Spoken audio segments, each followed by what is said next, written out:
দীক্ষা দেওয়ার পরে অসুবিধা হবে, শিক্ষাগুরু খুঁজতে হবে। শাস্ত্র বলছে যে গুরু দীক্ষা শিক্ষা দুটোই ভালো অবগত, শাস্ত্রজ্ঞ, মানে কৃষ্ণ ভক্ত প্রাণগত গুরু হন, তিনি শিক্ষা দীক্ষা দুটোই জানেন। একজন গুরুকে আত্মসমর্পণ করলে সেটা মোটিভ। সেটা রোগী জ্বর হলো তো 2 জন ডাক্তারকে ডাকলেন, বেশি কিন্তু পাবেন। তো আমি পরম্পরায় আমার পিতা ঠাকুর দাদা ঠাকুর ছিলেন, সেই কৃপায় আমি এখানে আছি। অনেক ভক্ত আছে, আমার বাবার ভক্তরা স্থানীয় অনেক খুঁজে পাচ্ছে।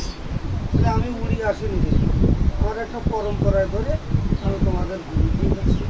এমন না যে আমার এটা চলে না, সংসার চলে না, পেট চলে না বলে আমি গুরু চলে গেছি। আমার কিন্তু এটা আমি 3 পুরুষ পর্যন্ত খবর দিলাম। আমার দাদু বাবাকে ডাকলে ছেলে ওকে একবার নিয়ে রাখলে আর শিক্ষাগুরুর খোঁজে বেরোতে হবে। যখন যেটা প্রয়োজন হবে আমি সেটা ব্যাখ্যা করে বলি, গল্পের মধ্যে বলবো।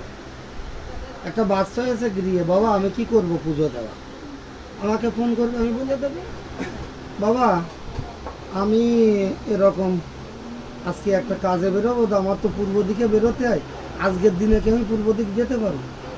গুরুরা এসব না আগুন নিগুন খবর রাখে, মানে এটু যেটা একজন মারা গেছে, বাবা আমি কী করব, বা আমার গৃহের একটা দিন, এই গুরু সব বলেছে।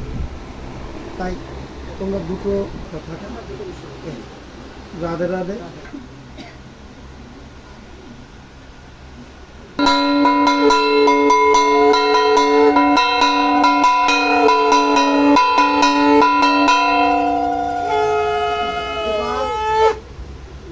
এতদিন যে অবস্থায় ছিলে সব অপরাধ ক্ষমা প্রার্থনা করে তোমরা দীক্ষা নেবে, পবিত্র হবে।